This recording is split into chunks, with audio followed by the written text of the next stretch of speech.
Hey everybody, what's good? I'm your host and my name is Professor Khalil Amani, and this is Khalil Amani's World 100. This is part 6, I believe. Talking about paganism. And if you thought I was here to condemn paganism, you got the wrong one, baby. It's the wrong channel. We are the pro-pagan channel, the pro-paganism channel, the for-paganism channel.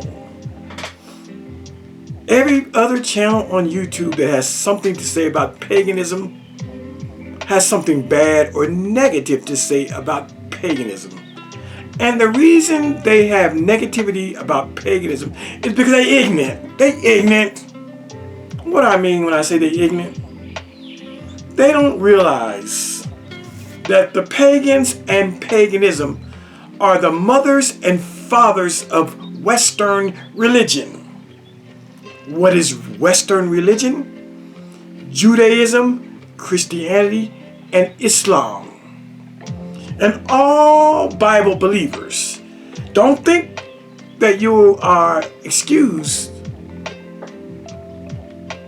For the pagans are anybody who doesn't believe in the Bible or the Quran.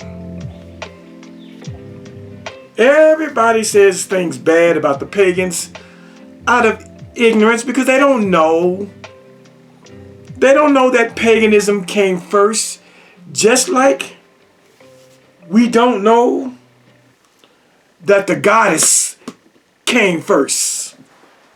We think that human beings have always called on God and Father and King and Him. You know, those masculine pronouns. We think that's how it's always been.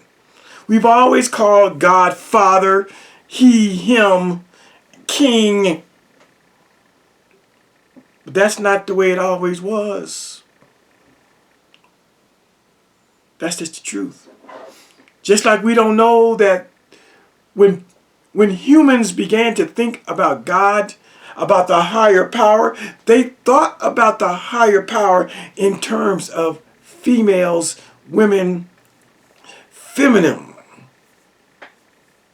And the reason that early humans who began to think about divinity, why they thought that God was a woman, is because they looked at the model that they had before their eyes.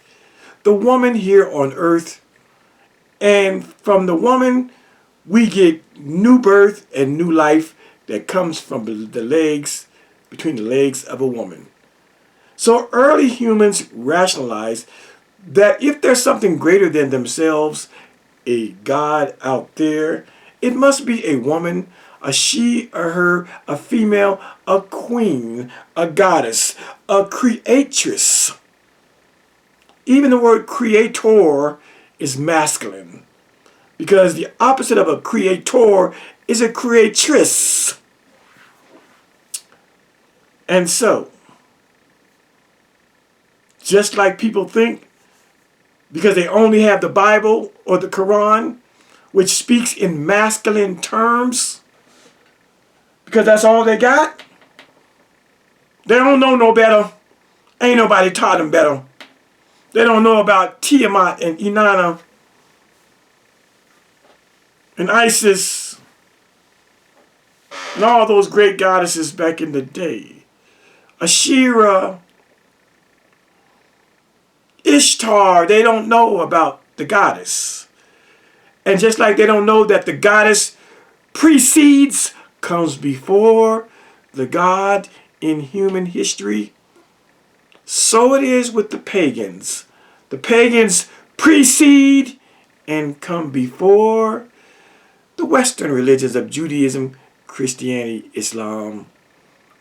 That the pagans come before the Bible, the Torah, the Tanakh, the Hebrew Bible, the Gospels, the Quran. Those are Johnny-come-lately writings. But if you brought up in a world, in a society where the Bible or the Quran is the be-all, end-all, you think you are on the bottom floor of this thing called God consciousness. And you're not, my friend. You're just not. It's just that's what you want to believe because you think that because you were born in America, reared under the Bible, it must be the definitive truth, but it's not. The pagans. And so let us talk about Easter for a moment on this episode, Easter. What is Easter? Well, we know Easter is a time where people, mothers and fathers go out to the store and they buy their children a nice suit, a nice dress. They get them a bonnet, Easter bonnet and Easter bag, Easter basket. They dress the boys and girls up on a Sunday morning, first Sunday, Easter.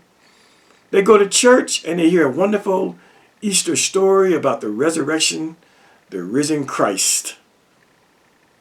And after Easter, they may have an Easter egg hunt on the grounds of the church or somebody's house, Easter egg hunts, where they hide eggs all around the front or backyard, in the bushes, under trees, under rocks, and let the little boys go on a scavenger hunt, an Easter egg hunt, to find the eggs. And mind you, the eggs are all colored up, different colors. Before they put the eggs, it's not just a white egg.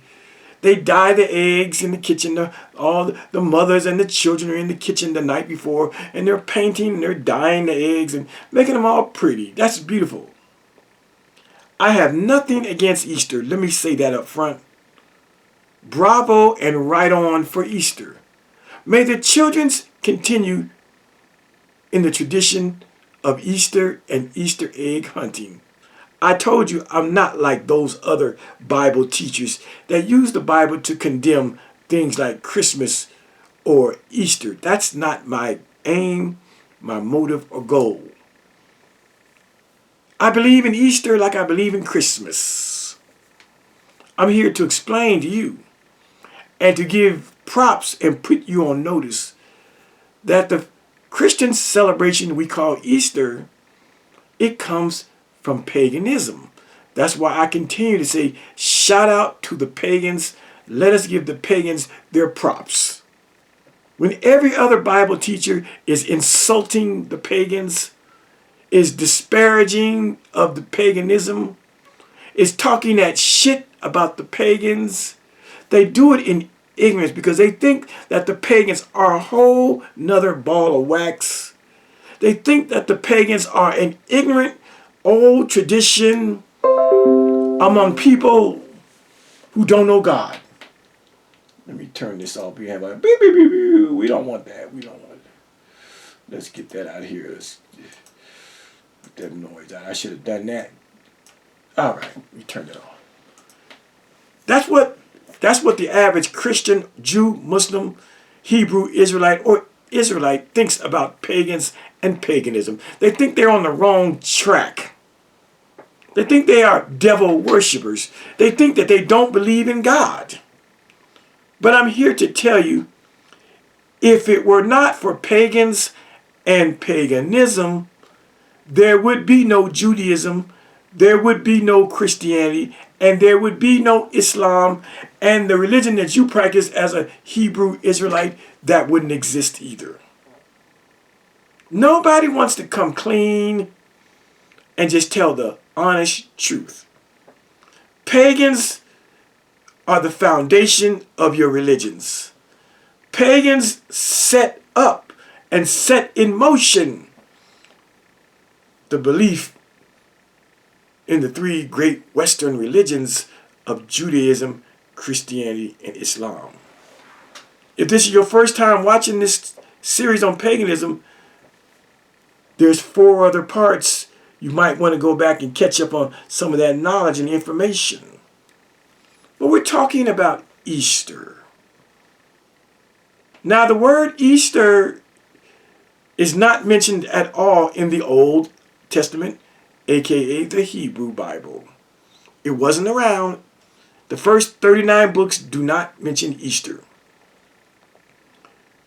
The 4 Gospels of Matthew, Mark, Luke, and John, they also never mention the word Easter. The word Easter is found in the Bible one time.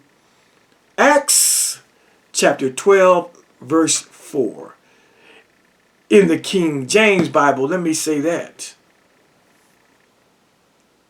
And the King James Bible is a mistranslation. You see, the word should be Passover.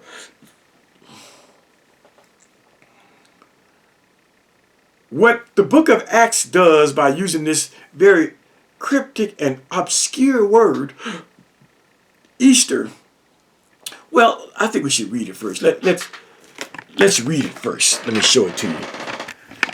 Let me show it to you. Acts, the book of Acts, the 12th chapter, verse 4. It says right here, and when he had apprehended him, he put him in prison and delivered him to the 4 quaternions of soldiers, this is Paul, to keep him, intending after Easter to bring him forth to the people. So this term Easter is very cryptic, is very dubious. It's the only time in the book that the word is mentioned. There's a literary device for a word that's only mentioned one time. Let me see if I can find it. This is off the track. It just came to me. There's actually a word for it. Let me see if I can find it. Literary device for a word only mentioned once in the Bible. Oh, yeah, there it is. I'm so smart. Let me see if I can even say the word. It's called the hapax ligamenon. Let me see how to say it. I have a hard time saying that word. Let me see. How do you say it? Let's see. I don't even see how to say it. It's called a hapax ligamenon. Okay, I don't know how to say it. Ligamenon. Let me just show you the word right here. Examples. Yeah, you didn't know that? Whenever a word is only mentioned once in a book or something, there's a word for it. Let me show it to you.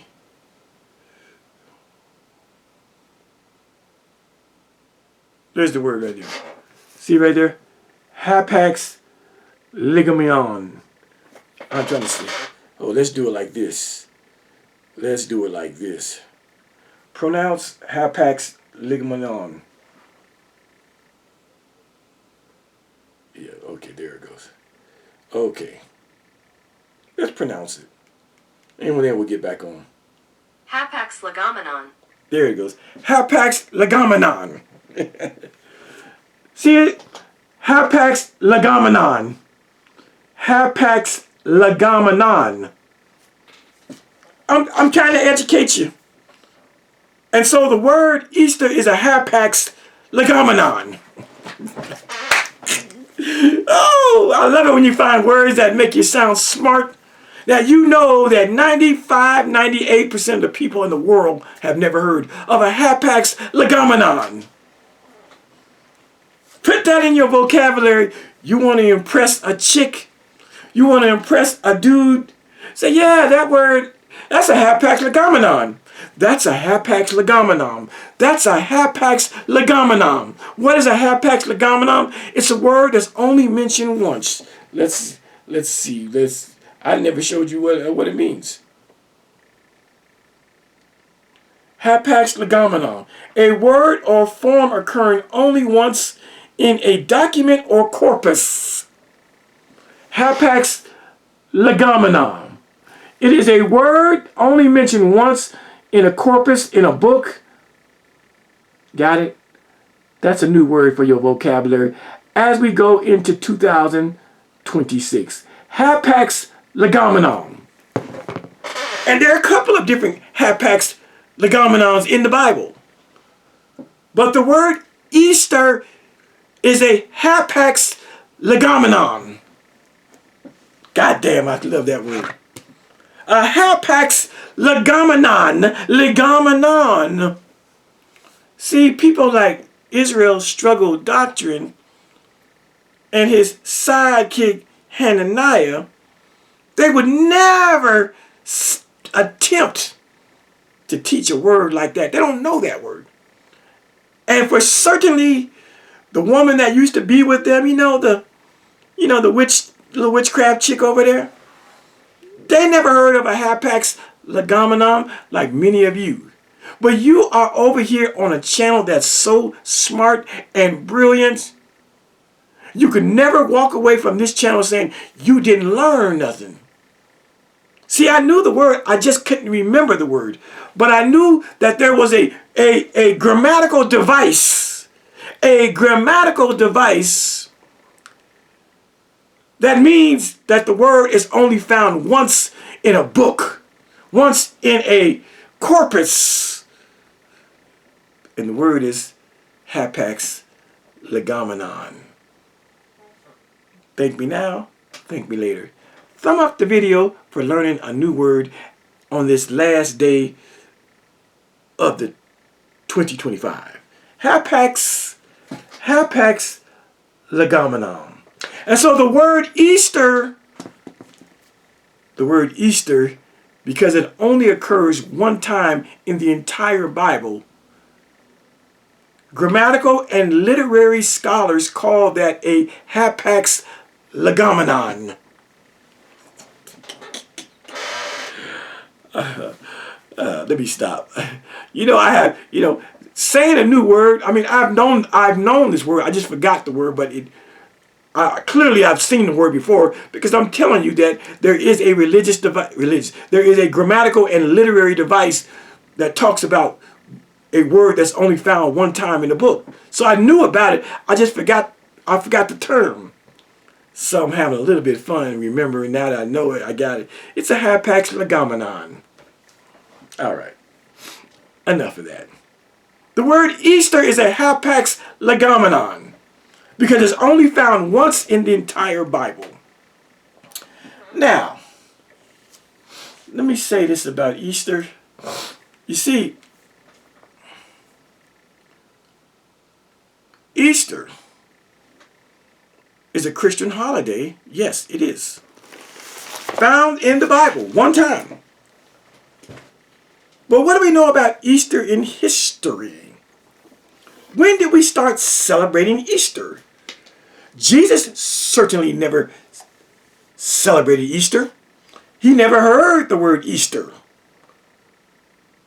The Jerusalem church, the immediate disciples of Jesus, they never used such terminology. Easter is a word, and I'm going to show you shortly. It is a bastardized word of the word Passover or Pascha. That is an imperfection in the King James Bible. I know you niggas swear by King James, but this is another example. There are many examples, but the word Easter in the King James Bible is a mistranslation. It is an error. It is a mistake. And we'll get to that. We'll get to that. But first, let me read a little bit about Easter. We all know, we talked about this earlier, but I'll just say it again. This man on the cover, that is the pagan Emperor Constantine. And Emperor Constantine, this pagan king, he was the one that gave Christianity safe haven, put Christianity on Front Street. He was the one that allowed Christianity to grow, because he is the one who stopped the persecution of the Christians in the 4th century. He would also, as a pagan sun worshiper of Apollo, he would also embrace and join and convert to Christianity while at the same time being a Apollo sun worshiper follower. He had a dual, like people have dual citizenship, he had a dual religion. On his money, on his coins, he had Apollo's face on one side and the sign of the cross, Christian, on the other side.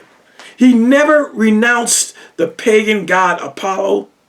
He was a pagan Apollo sun worshiper to his death, who had also embraced Christianity as the state governmental religion.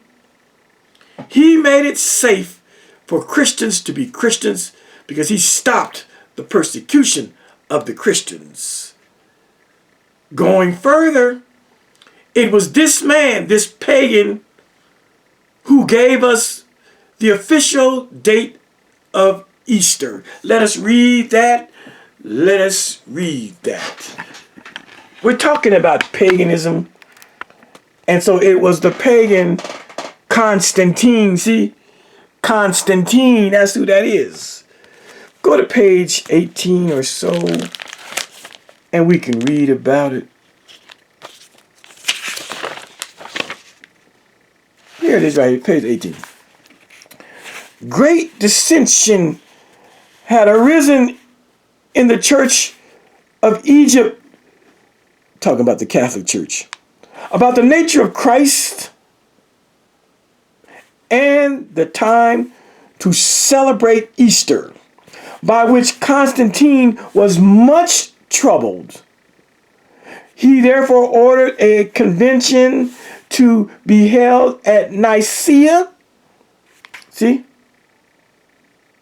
to which bishops were invited from all parts of the world, hoping that harmony might result from the decisions of such a universal assembly of the chief Christians of the world.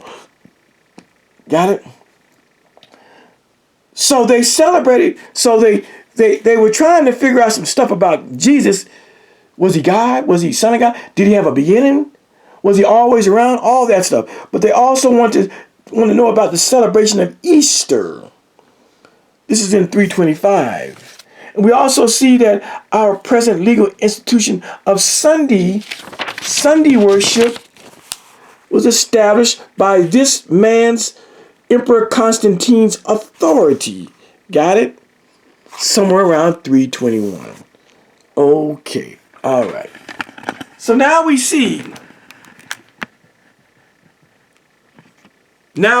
that Easter was problematic. There wasn't a set date amongst the Christians. Some were doing it during the Passover. Some were doing it on this date. Some were doing it on the 9th month of Nisan. They had all these different days. When do we celebrate Easter? Do we celebrate Easter in conjunction with the Jewish Passover? Or do we do our own Christian thing and move the dates? It wasn't in stone. And niggas was arguing in North Africa. And it came to Rome's attention. And Emperor Constantine, he convened a synod. He convened a meeting. he convened a council known as the famous Council of Nice, or the Council of Nicaea, in 325. Now, a lot of people get this council wrong.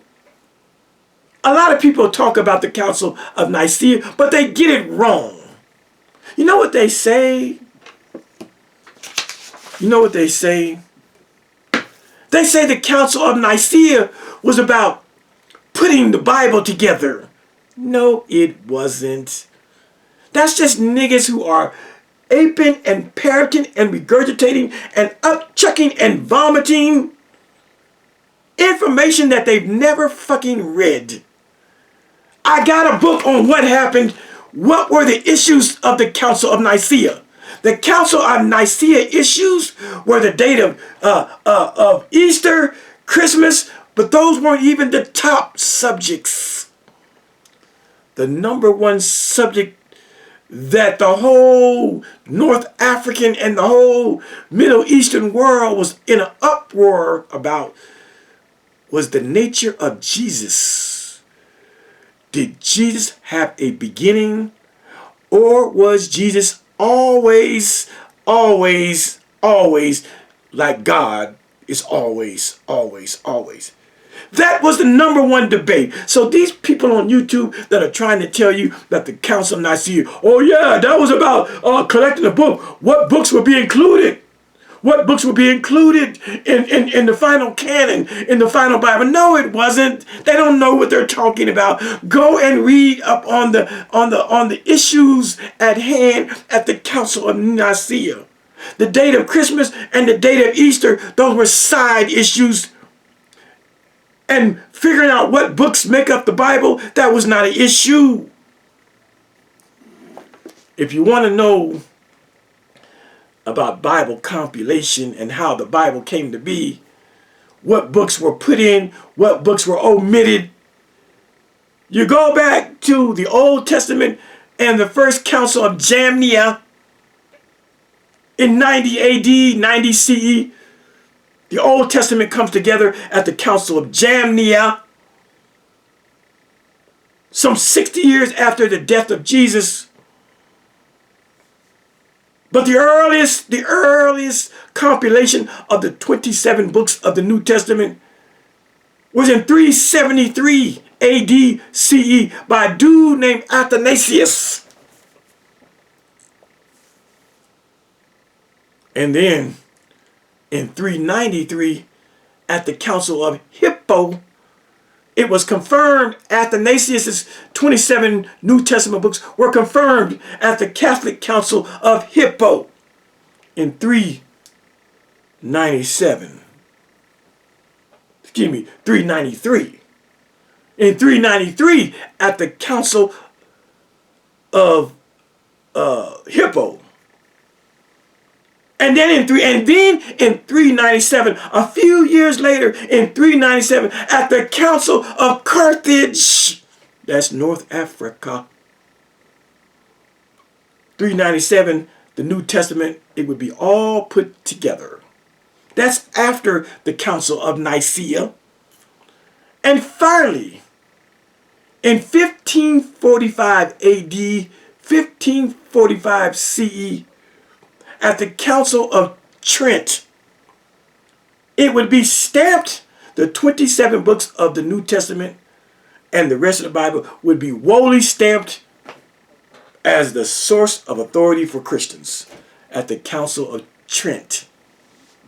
The Council of Nicaea was about the nature and divinity of Jesus, y'all.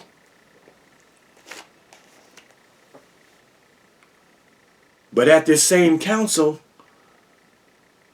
a side issue was the date of Easter and when we celebrate it. It was a side issue. It wasn't the number one issue. The number one issue was the divinity of Jesus. Did he have a beginning? Or did he always exist? I'll teach on that down the road. A secondary side issue was the date of Easter, as we just read. Because even Christians didn't know When should we do this? Should we follow suit and follow the Jewish Passover paradigm? Or should we become autonomous and do our own thing? Do our own thing and celebrate Easter on a different date. And don't call it Passover. Let's call it Easter. And so the word Easter, it makes its way into the Bible one time. Acts 12:4. That's that. Let me show you something else on Easter. From a book called Babylon Mystery Religion. Babylon Mystery Religion. Let's go look at that, what it says about Easter. Page 152.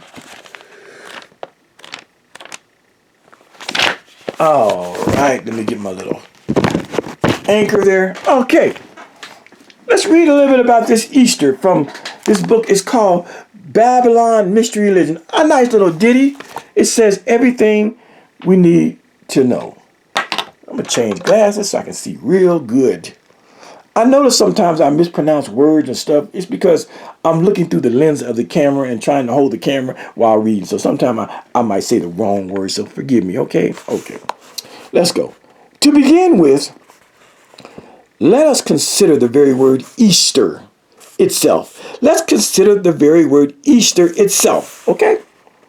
The word Easter appears once, as I said, in the King James Version of the Bible, intending after Easter to bring him forth to the people, Acts 12:14. Got it? The original, here it is, pay attention boys and girls, the original word that is here translated Easter is Pascha, which is, as all scholars know and recognize, the Greek word for Passover. See? So when you see that in Acts chapter 12, verse 4, where you see the word Easter, it's a translation, as all scholars know and recognize, for the Greek word Passover, and has no connection with the English word Easter whatsoever. Goddamn. See any Bible dictionary. Oh, we're going to go to some Bible dictionaries.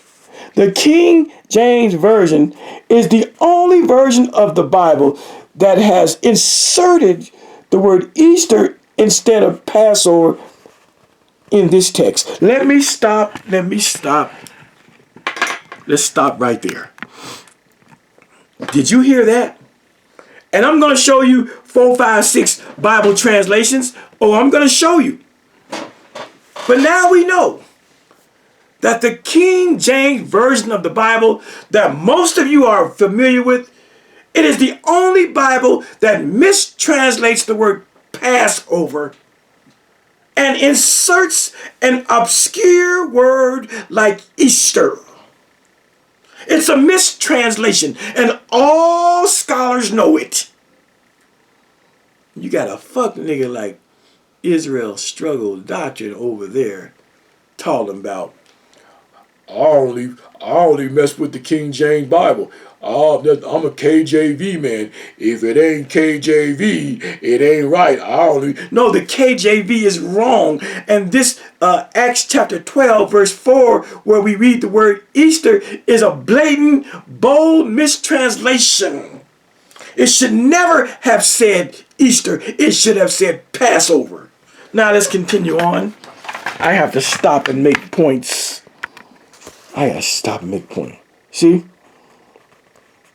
The original word that is here translated Easter is Pascha, which is, as all scholars know and recognize, the Greek word for Passover, and has no connection with the English word Easter whatsoever. See? Here it is. The King James Version is the only version of the Bible. Only version of the Bible. The only motherfucking version of the Bible that has inserted that,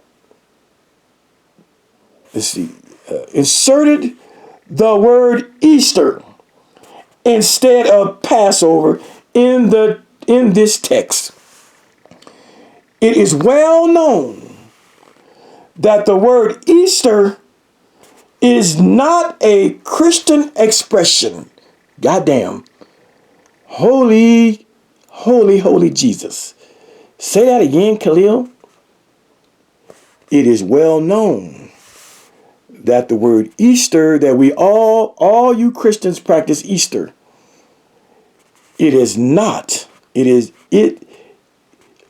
Christian is not a Christian expression. Not in its original meaning. The word Easter itself, as the dictionaries and encyclopedias explain, come from the name of a pagan goddess, the goddess of spring. Easter is but a more modern form of Ishtar, Eostre, that's how you say it, Eostre, Osatera, or Sarte, Ishtar, another name for the Semiramis of Babylon, was pronounced as we pronounce Easter today. And so the name of the spring festival, Easter, is definitely paganistic. The name being taken from the name of the goddess, Eostre. That's her name. And not only is the name Easter of pagan origin, but we shall see that the traditional customs and observances of this season originated in paganism also. A good example of this can be seen in the well-known usage of the Easter egg. From the egg rolling on the White House lawn to the yard of the most humble home, eggs are colored, hid, hunted, and eaten each year at the Easter season. But where did this custom of using eggs at this season begin? Are we to suppose that Christians of the New Testament dyed eggs? Do eggs have anything to do with Christ or his resurrection? The answer is obvious. Hell no. Such usage is completely foreign to the Bible. Wow. I'm going to stop there. Well, I'll read this here. Says the Encyclopedia Britannica, the egg, the Easter egg, as a symbol of fertility, making babies, and of renewed life, goes back to the ancient Egyptians and Persians, pagans, who had also the custom of coloring and eating eggs during their spring festival. All right, I'll stop there. You get the drift. You see what's happening. You see what's happening. According to this little ditty, this little ditty here, Easter comes from the pagan fertility spring goddess Eostre. That's how you say her name. It's spelled Eostre. It looks like Eostre, but if you want to say it the Germanic way, it's Eostre. Eostre. Don't you hear Easter in there? You have Easter and you have Eostre. And this is where the word Easter comes from.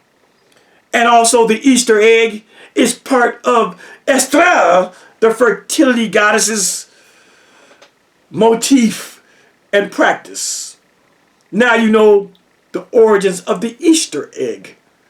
It's from the pagans, y'all. When are you going to wake up and realize that Christianity is just another form of paganism? And I don't have a problem with that. My problem is that people are in denial, not denial in Egypt. Denial. D-E-N-I-A-L, denial. They're in denial about their pagan heritage and their pagan roots. That's the problem I have with Christianity. I don't have a problem with Easter. I don't have a problem with Easter eggs. I have a problem with Christians denying that their foundation and their roots is paganism. I don't care. Practice Easter. Have at it. But don't you be shitting and denying your pagan existence and your pagan roots. That is my problem. So we read those two books. Let's move on. Let's read a little bit more about Easter. Let's read from the Modern Catholic Dictionary. They have something interesting to say about Easter as well. Let's go. See, it ain't just me talking. I'm giving you what they're saying. The Modern Catholic Dictionary. What do they have to say under the heading of Easter? Yes, they have an entry on Easter. I just want to get down to it. See right here? The Easter season continues from Easter Sunday to Trinity Sunday inclusive. Now, etymology. The word etymology, that's what that means. E-T-M-Y. That's short for etymology. Etymology means where the shit came from. What are the roots and foundations of Easter? That's what etymology means. It means the word origin. It means the derivation. Where did the shit come from? Etymology. Anglo-Saxon Eostre. See, there it is. There she is. Eostre. Teutonic goddess of dawn and spring. Golly. This is in the Catholic Dictionary, y'all. They have an entry about their festival known as Easter, but then they tell you in the etymology, in the origin and derivation and foundation, the whereabouts of Easter, it is Anglo-Saxon from the goddess Eostre, Teutonic goddess of dawn and spring. Good Lord, have mercy. I'm teaching. I don't know if you're catching it. That's just one source. That's another source that tells you that Easter comes from Eostre, the Anglo-Saxon Teutonic goddess of spring and fertility. Next, let's look at the Eerdmans Bible Dictionary. I love what I'm doing because it's one thing to say Khalil said it, but when you can read it for yourself, oh, that's a whole nother ball of wax. So we're going to go to the Eerdmans Bible Dictionary, and let's look up the entry for Easter here. Let's look what it says, people. Easter. See, it's right there. Easter. Festival celebrating the resurrection of Jesus Christ. The name which has been attested as early as the 8th century AD, is believed to have derived from annual sacrifices in order of who? That's Eostre, if you didn't know. That's Eostre. See? The word is very similar to the word Easter, but it's different. Annual sacrifices in honor of Eostre. What? The Anglo-Saxon spring goddess. My goodness. Here it is right here. Look at this. Following earlier English translations, Tyndale and Coverdale, the King James Version in Acts 12:4 that we already read reads Easter for Greek Pascha or Passover, the seventh-day Passover festival after which Herod Agrippa the first intended to sentence and execute Peter. My point is, other than the Tyndale version and the Coverdale version, the King James Version, just those three versions are the only ones who mistranslate Easter instead of Passover. KJV is a copycat of the mistranslation of Coverdale and the mistranslation of Tyndale's Bible. But my goodness, isn't that something? Right there in Easter, in a Christian dictionary, we see that it's an annual sacrifice in honor of Eostre, the Anglo-Saxon spring goddess. I mean, I'm done with this, but I like to beat a dead horse. I'm done with it, but I'm going to beat a dead horse. This is why I have books. I can just lecture. I can lecture this shit, but most of you will be, especially if you're a Christian, you'll be like, he talking shit. Easter ain't come from no pagan god named Eostre. Show it to me, Khalil Amani. Source up or shut the fuck up, Khalil Amani. So that's what we do. Another book. The Oxford Companion to the Bible. The Oxford Companion to the Bible. And let's just see what it says real quick. Real quick, like. There it is, the Oxford Companion to the Bible. Let's look at the entry on Easter here. We go to E. We go to E. Right off the bat, it says Easter from Eostre. God damn. Right off the bat. Understand, this is a Judeo-Christian Bible dictionary companion. The Oxford Companion to the Bible, not to the pagans. It's not the Oxford Companion to paganism. It's the Oxford Companion to the Bible. And when you turn to the entry on E on Easter, it tells you up front, from Eostre. From Eostre, a Saxon goddess celebrated at the spring equinox. In Christianity, Easter is the annual festival commemorating the resurrection of Christ. We know that. Observed on the day related to the Passover full moon, but calculated differently in Eastern and Western churches. Oh yeah, they had a whole lot of fighting about that shit. See, Easter, which comes from Eostre, the Anglo-Saxon fertility goddess, Easter is therefore the Christian Passover. Got it?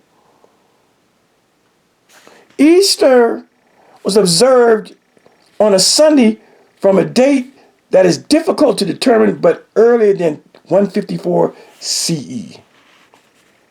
The transfer of Easter to the first day of the week was no doubt because Sunday had become the Christian weekly day of worship. See, they gave up the Passover. And so, as I said a few minutes ago, as I said, Christians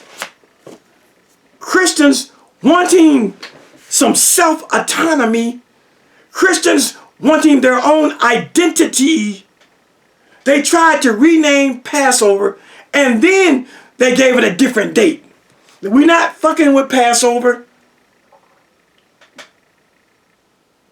Just like they don't fuck with seventh day Sabbath worship, as the fourth commandment tells us, the fourth of the 10 commandments, keep the Sabbath. The Christians looked at the Sabbath day, the Jewish, Hebrew, the Israelite Sabbath, as a relic of the past, a dinosaur. And the Christians through the Catholic Church said, our Pope of Rome is Jesus in flesh. He is the vicar of Christ. And he can change the Sabbath because God has given him the authority to change the fourth commandment, the seventh-day Sabbath, to the first-day Sabbath. And then, wanting some type of autonomy, wanting to be their own person, wanting to stand alone as a religion separate and apart from Judaism, from the Jewish Hebrew, from the Israelite law. They further said, you know what? We are going to take the motif of Passover. We are going to rename it Easter, and then we are going to change the date in which Passover should fall. We're going to do it on a different date. That's what the Christians did, trying to find their own, their own way in this religious world. Trying to break ties and, break away from their Jewish mother. Christianity being the child of Judaism, they want to break away, and so they say we're gonna flip the script. We ain't gonna call it Passover. We're gonna call it Easter. And so we read,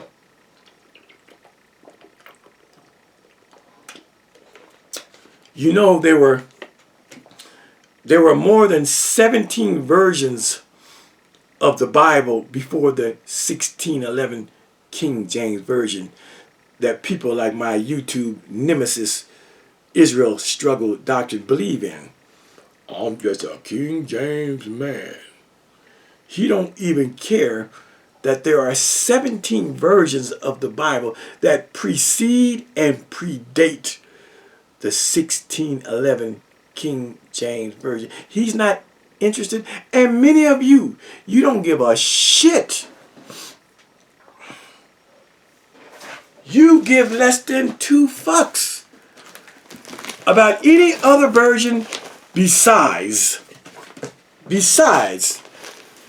old King Georgie. I mean, talk about the amount of brainwashing that's involved that will make a person forsake 17 earlier translations to settle in on translation number 18 as the most authentic revelation of God's word. Imagine that. And so this Bible that we call the KJV or the King James Bible, it makes a mistake. Acts chapter 12 verse 4, it incorrectly uses the word Easter. And the reason that you only find the word Easter once in the Bible, because the Bible translators knew that they were fucking up. They knew that Easter was incorrect. But they want to slip it in because the Church of England, in collusion with the Church of Rome, were trying to separate themselves from their mother, Judaism, and the Hebrew Old Testament. Putting the word Easter in the Bible one time was an attempt at autonomy and self-governance, and to part ways with Judaism, to part ways with the Sabbath, to part ways with the Passover. They knew what they were doing. That's why they never used it but once. They wanted to slip it in. They wanted to slip in Easter. And they also knew they were using a word that was related to a goddamn Anglo-Saxon fertility goddess. Eostre.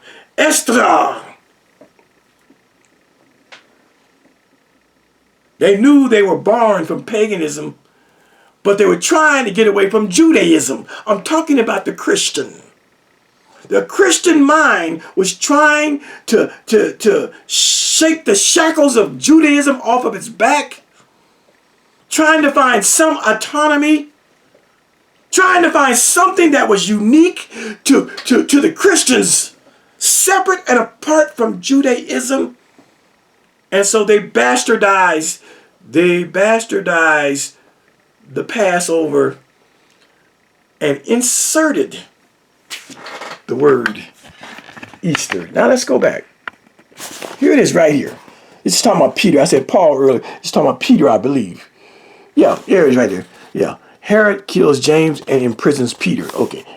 My correction. It's not Paul, it's Peter. And when he had apprehended him, Peter, he put him in prison and delivered him to 4 quaternions of soldiers to keep him, Peter, intending after Easter to bring him forth to the people. This is a wrong word. This is a mistranslation. This is a blatant Christian interpolation.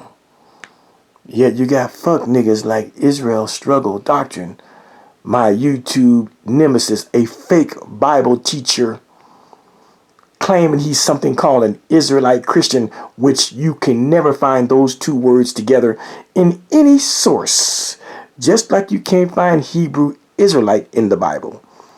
But this fuck nigga, he doesn't know that the Bible he swears by has some errors, and this word Easter is an error. It is absolutely an error. All right? Now let me prove by showing you other versions of the Bible, showing you that this word should be Passover. Oh, these Christians, they were trying to be a slick Willie and trying to get some over. Remember, we are talking about chapter 12, verse 4. Got it? Matter of fact, we'll leave this one open. We'll just slide over as we look at another version of the Bible. Let's look at this version here. This is called the Jerusalem Bible, huh? You ever heard of the Jerusalem Bible? I'm sure a lot of you haven't. But let's go to Acts. Let's go to Acts.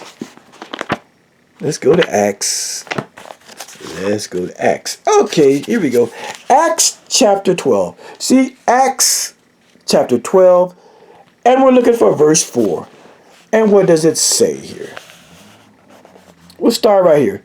This was during the days of unleavened bread, and he put Peter in prison, assigning 4 squads of 4 soldiers, each to guard him in turn.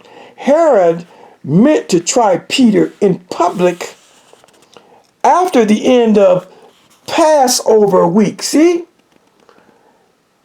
I said 12. Verse 4, in this one, it doesn't say Easter, it says Passover week. But when we go back to 12 and 4 over here, we get Easter. So that's one translation that's got it right. It's called the Jerusalem Bible.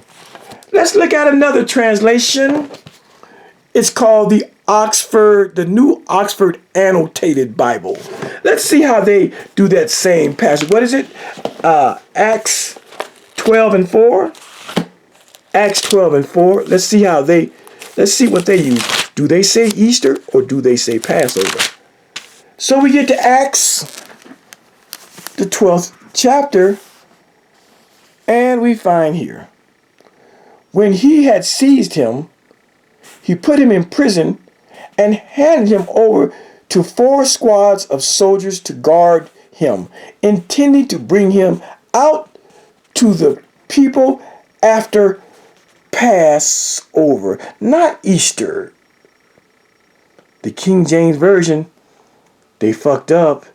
The King James Version, all they were doing is trying to mock and be like Tyndale's Bible and Coverdale's Bible. It's a mistranslation. It should say Passover, but it says Easter. You see? All of you King James Version of the Bible worshipers, Easter is wrong. Easter is from Eostre. I'm going to go back to Eostre in a minute. Easter is from Eostre. It should say Passover. That's the second version of the Bible. Okay, there's two versions. Let's put them right there. There's two versions. Here's another version. This version is, what version is this? This is the RSV, or the Revised Standard Version. Got it? It's the Holy Bible. It's called the RSV, Revised Standard Version. Let's take a look and see if they got it right or do they got it wrong. We got to go to Acts. We go over to Acts, the 12th chapter, the 4th verse. Acts, the 12th chapter. Acts, here it is. Acts, the 12th chapter. Acts 12, turn the page to the 4th verse. Here it is. And when he had seized him, he put him in prison and delivered him to the 4 squads of soldiers to guard him, intending after the Passover to bring him out. See? And so the RSV is correct, and the KJV is in error. The RSV has it as Passover. The King James is recognizing and honoring the pagan goddess Eostre. Easter. That's 3 versions that got it right. Let's stack those up as we see. Here's another version of the Bible. This is called the ESV, or the English Standard Version. See, I have most of the different versions that are important, and it's good to do compare and contrast. Let's see what the ESV, or the English Standard Version, says about Acts the 12th chapter. You gotta like me for doing this. I take the time to do this shit for y'all, man. I do this for y'all. Can I get a like, a thumb up? Can you subscribe to my channel? Okay, Acts chapter 11, Acts 12. Here it is, Acts 12. Acts 12 and verse 4. It starts right here. And when he had seized him, he put him in prison, delivering him over to 4 squads of soldiers to guard him, intending after the Passover. Again, the King James is wrong, mistranslated. It's an error. The King James is honoring the Anglo-Saxon fertility goddess Eostre, which means Easter to the Christians. But there you go. Passover. That's 4 different versions. And I got one more version. That's 4. 1, 2, 3, 4. All of them use Passover. None of them use the word Easter in Acts 12 and 4. Let's see this last one. Who is this last one? This last version of the Bible. I forgot who this is. Oh, this is the NIV, the New International Version of the Bible, the NIV. Let's go to Acts, John, Acts 7, Acts 10, Acts 11, Acts 12. There we go, Acts 12th chapter. Again, let's go down to verse 4. There it is. After arresting him, he put him in prison, handing him over to the guard by 4 squads of 4 soldiers each. Herod intended to bring him out for a public trial after the Passover. My. These better versions than King James, they correctly use Passover, and they do not invoke the Anglo-Saxon version of the fertility goddess, the pagan goddess known as Eostre, who they call Easter in the Bible. Good Lord. All right. I just wanted to prove that. Now let's go look at Easter and Eostre side by side, comparatively speaking. Yeah, don't you like I got all these different versions? I don't tell no lies on y'all. Now let's go over here to the computer, and then we'll be done. I mean, I beat this subject up, but we'll be done after this. Let's see. Oh yeah, we'll be done. Let's go over here to, let's consult Google AI overview, shall we? Let's do that. I put my big glasses on. There's a lot of reading here. Let's do that, and we're going to wrap it up because I got stuff to do tonight. It is New Year's Eve. Here, right here. Eostre. How you say it? It's pronounced Eostre. That's how it's pronounced. Eostre with the That's how you pronounce it. Eostre is an obscure Germanic goddess of spring, dawn, and fertility. If you don't know what fertility means, it means making babies.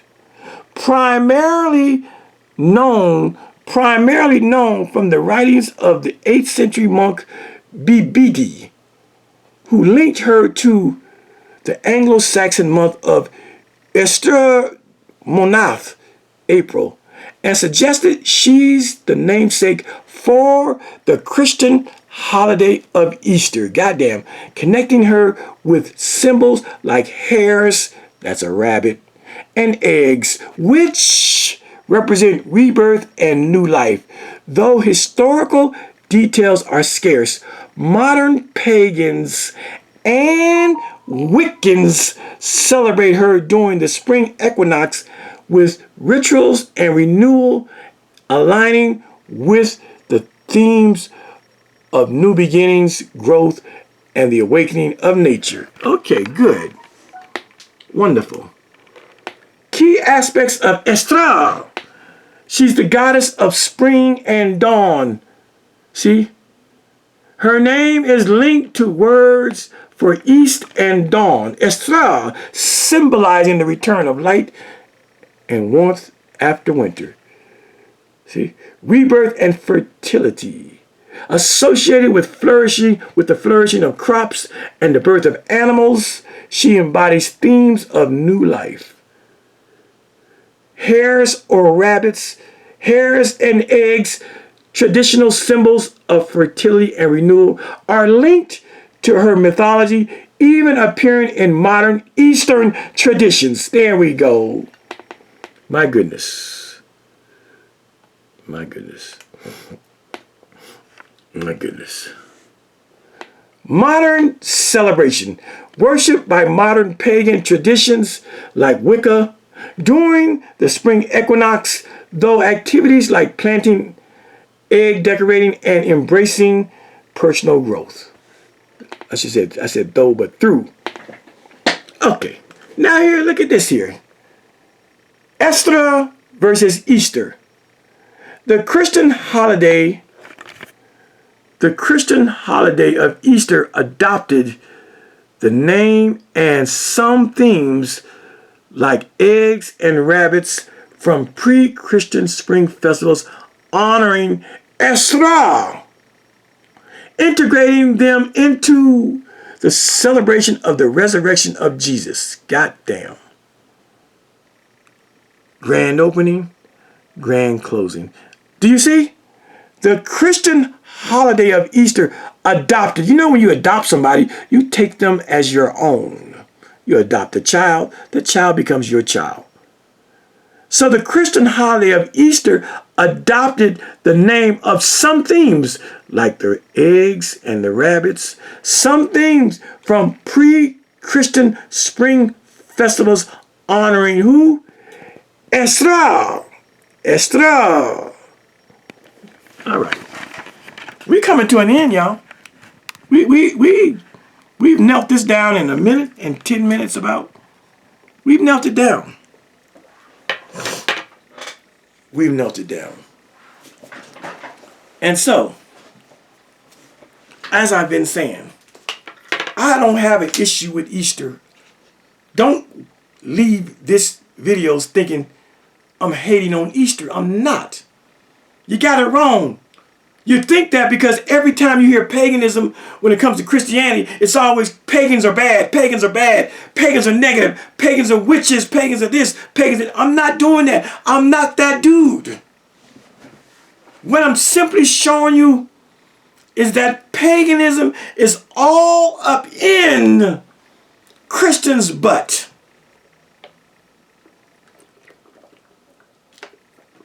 What I'm proving is that while many Christians claim and act like they are aloof and and beyond any type of paganism in their own lives, in their own religions. They're not.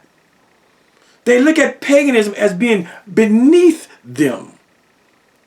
Out of ignorance, they don't even know that when they go to Easter Sunday services, all of the books, even Christian scholars, New Jack scholars, biblical scholars, they all say that Easter's origins are from the Anglo-Saxon pagan fertility goddess Eostre. Burger. Eostre. Eostre. If I could speak Spanish, I could really say it good, because they put that, you have to roll your tongue. Eostre. If you want to say it in the real Germanic way, you have to go Eostre. If you can't say Eostre, Eostre, Eostre, then you can say Eostre. It's not a coincidence that the word Easter and Eostre look so much alike and sound so much alike. It's not a coincidence. And again, I'm not here to put down Christianity. I'm not here to put down your Christian faith. I am not here to put down you celebrating Easter. I think it's a beautiful custom.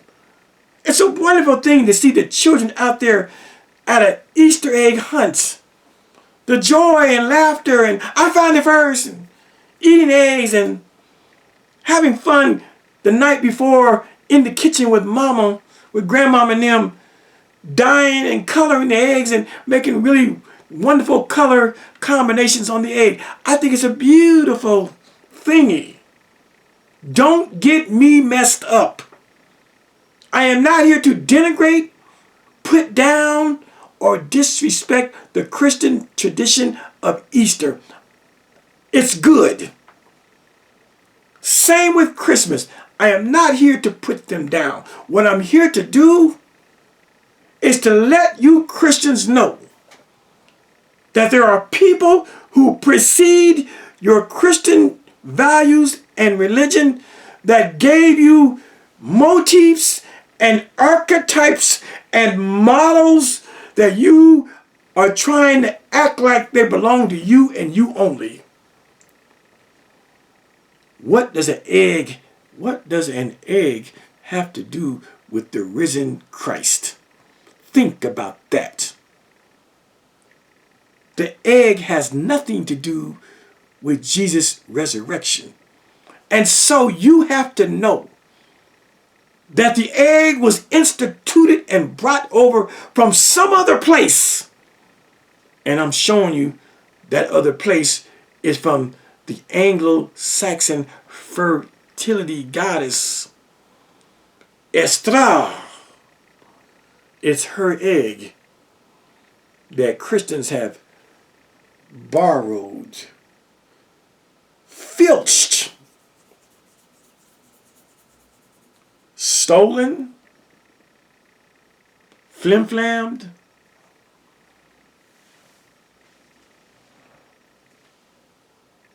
plagiarized. They filched it. They stole it. I want to see Christians admit to their paganism. I want to hear a Christian preacher on an Easter Sunday paying respects and homage to the pagans who preceded them, to the pagans who gave them their customs. That's all I want to see.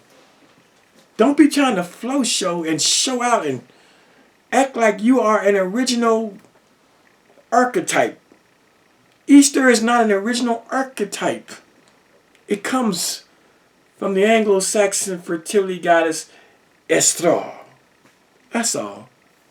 All right, y'all, I'm going to wrap this up. Take me a quick nap. We're going up to the mountains to have dinner, buffet, to bring in New Year's Eve. See, I love the festivals. I'll be at a New Year's Eve festival in the casino tonight. And we do some gambling. I got some exciting news for you. I'll tell you about it next year, tomorrow. Tomorrow, we're going to talk about the paganism of witchcraft, the paganism of tarot card reading. We're going to show you what the Bible actually says about people who engage in fortune telling and Wiccan and tarot card reading. Because you got people out here, YouTubers out here who are immersed in paganism, who are immersed in witchcraft, who are immersed in tarot card reading, and they call themselves Christians.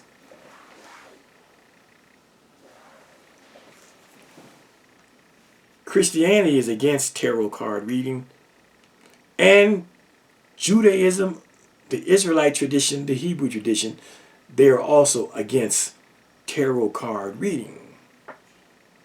Tarot card reading is like a form of trying to predict the future or explain events that have happened or may happen, things coming around the bend. Well, the Bible speaks against that kind of bullshit. Those people that look at cards and read them and say that this is why this happened and this is going to happen, the Bible calls them diviners or diviners. The Bible calls them soothsayers or seers. And the Bible is against these motherfuckers. Oh, the Bible is against these motherfuckers. It's all paganism. It's all a tarot card reader is a friend of the pagan. A tarot card reader is personification, is New Jack 21st century pagan and into witchcraftery. Facts upon facts upon facts. Super facts. But you got tarot card readers today. And I personally, again, I ain't got a problem with a tarot card reader. Read on, Miss Cleo. Read on, Miss Cleo. Some of you are too young to know who Miss Cleo was. Google Miss Cleo. She was a Jamaican or Bahamian chick from one of those islands down there. And she got famous. She had TV shows. She had a goddamn commercials. Call Miss Cleo. Had a number on the screen on TV. Call Miss Cleo. Ah, yeah, my Rastafari. Yeah, man. I say, call Miss Cleo. I tell you your fortune. The man's cheating on you. Let me see what the cards say. Let me see what my crystal ball says. Oh, the woman's cheating on you. Oh, she made money.